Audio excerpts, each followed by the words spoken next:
एक सज्जन हमसे कह रहे थे कि रावण के सचमुच 10 सिर थे क्या?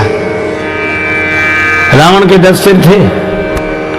हमने कहा हमको तो आज तक मिला नहीं है और भगवान न करे कि कभी मिले, लेकिन ग्रंथों में यही लिखा है कि उसके 10 सिर थे। अगर उसके 10 सिर हो तो तुम्हें क्या परेशानी?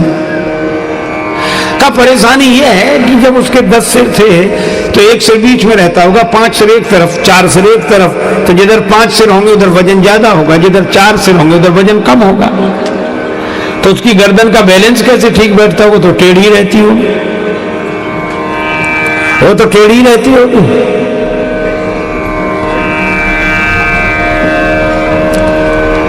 अच्छा चलो, गर्दन को जैसे तैसे वो टेढ़ी रखकर गुजर कर ले, लेकिन रात को जब सोता होगा तो करवट कैसे बदलता होगा?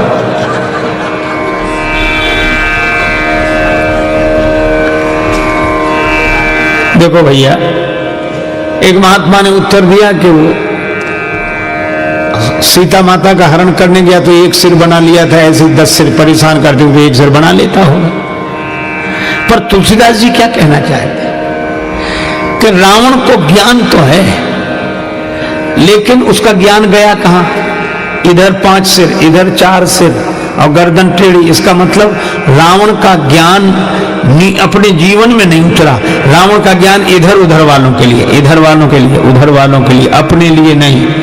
और जो इधर उधर वालों को ज्ञान देते रहते उनकी गर्दन अभिमान के कारण टेढ़ी ही रहती है, और वे करवट क्या बदलेंगे? न सुख से सोते हैं न दूसरे को सोने देते हैं। अच्छा देखो भाई, गर्दन टेढ़ी रहेगी तो ज्ञान जीवन में कैसे उतरेगा? जैसे आप गर्दन बिल्कुल सीधी रखेंगे तो यहां से जो जल छोड़ेंगे वो इधर जाएगा, और गर्दन टेढ़ी रखेंगे तो इधर कैसे जाएगा? इधर गिरेगा, उधर करोगे तो उधर गिरेगा। तो ये टेढ़ी गर्दन वालों का ज्ञान अपने लिए होता ही नहीं है, इधर उधर वालों के लिए होता है। और हनुमान जी का ज्ञान, सिर में ज्ञान है और हृदय में भगवान है। जास हृदय आगार बसई राम सरचा बधर। जहां सिर और ओर एक हो जाए, जहां शिक्षा और दीक्षा एक हो जाए, आहा, जहां समझ और स्वभाव एक हो जाए तो जिंदगी धन्य हो जाती है। वही जीवन का सुंदर कांड है। तो ये स्वभाव कैसे सुधरे? पढ़ने लिखने के बाद भी नहीं सुधर रहा है। हनुमान जी बोले राम चरण पंकज उर्धरहु लंका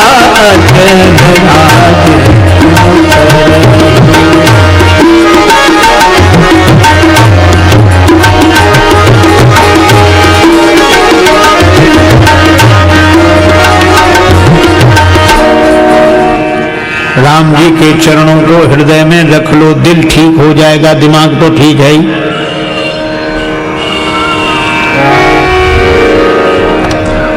रावण बोला कि आज तक ये हमें किसी ने नहीं समझाया, तुम ही एक मिले हो। सब हमारी प्रशंसा करते रहे, अगर ये कमी थी तो दूसरों ने क्यों नहीं बताई किसी ने?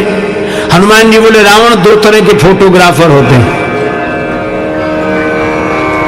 एक कैमरे वाले, है ना, हम लोग देख ही रहे फोटो, एक फोटो कैमरा खींचता है। अच्छा, कैमरे को आपके भीतर से कोई मतलब नहीं कि आप दुखी हैं कि हैरान हैं कि परेशान हैं, आपका मन खुश है कि, कैमरे को इससे कोई मतलब नहीं। तो बाहर आप जैसे हैं वैसे ही दिखा देगा, बिल्कुल आप देखो। इसलिए कैमरा जिसकी तरफ मुड़ता है वही आदमी थोड़ा संभलने लगता है, ऐसे ऐसे होने लगा। और इस तरह होता है कि बगल वाले को पता भी ना लगे, वो सोचता है कि फोटो ना बिगड़ जाए, भले ही वो देखने को ना मिले पर बिगड़े तो नहीं।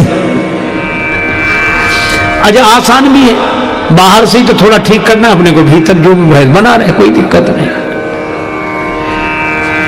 कैमरे को आपके भीतर की दुनिया से कोई लेना देना नहीं। इसलिए आप देखो, जब विवाह शादी होती है, माता पिता अपनी बेटी को विदा कर रहे होते हैं, उनके हृदय का टुकड़ा विदा हो रहा है, बेचारों के आंखों में आंसू होते हैं, रोते हैं। उसी समय हमारे ये फोटो खींचने वाले भाई लोग कैमरा लगाते हैं और फिर कहते जरा इधर, और इतने ही नहीं कहते थोड़ा प्लीज थोड़ा मुस्कुराइए। वो बेचारे कहते कि तुम मुस्कुराने की कह रहे हो, बेटी विदा हो रही है, हमारा हृदय दुख से भरा है और तुम मुस्कुराने के लिए कहते हो। तो ये क्या कहते, हृदय को भरा नहीं दुख से, इसमें नहीं आएगा वो फोटो, आप तो ऊपर से मुस्कुराओ। तो कैमरे को आपके भीतर की स्थिति से कोई लेना देना नहीं, लेकिन एक दूसरे तरह का भी फोटो होता है। क्या गड़बड़ी हो, डॉक्टर को दिखाने गए कि हाँ छाती में दर्द है, ऐसे डॉक्टर बोला थोड़ा गड़बड़ी लगती है, एक काम करो एक्सरे कराओ। तो एक्सरे भी फोटो खींचता है, लेकिन एक्सरे को आपकी बाहरी दुनिया से कोई मतलब नहीं कि आप कैसा कपड़ा पहने हो, कैसे हो, गोरे हो, काले हो, लंबे हो, इससे कोई, वो तो भीतर जहां खराबी उसका फोटो दिखाता है।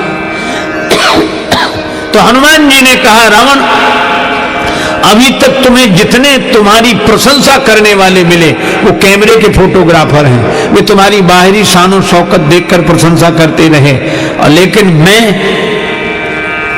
वैद्य हूं, सदगुरु वैद्य, और जय जय जय हनुमान गोसाई कृपा करो गुरुदेव की नाई। और शंकर जी के अवतार तो हैं ही, और शंकर जी रावण के गुरु और गुरु वैद्य। हनुमान जी ने कहा मैं डॉक्टर की हैसियत से कह रहा हूं कि कैमरे के फोटो तुम अपने भवन में सजा के रखो, प्रशंसा करने वालों ने जो जो तुम्हें चित्र दिखाए हों, लेकिन तुम्हारे भीतर गड़बड़ी है। तो मैं वैद्य की हैसियत से कहता हूं कि अंदर की रिपोर्ट बता रही है कि भीतर गड़बड़ी है। औषधि खाओ, कौन सी? राम चरण पंकज और धरो, राम जी के चरणों को हृदय में रखो तो दिल भी ठीक हो जाएगा, दिमाग तो ठीक है ही। अच्छा, दिल दिमाग दोनों ठीक हो जाएं तो जिंदगी में तुम राजा हो गए, लंका अचल राज तुम करो। कितनी बढ़िया बात है।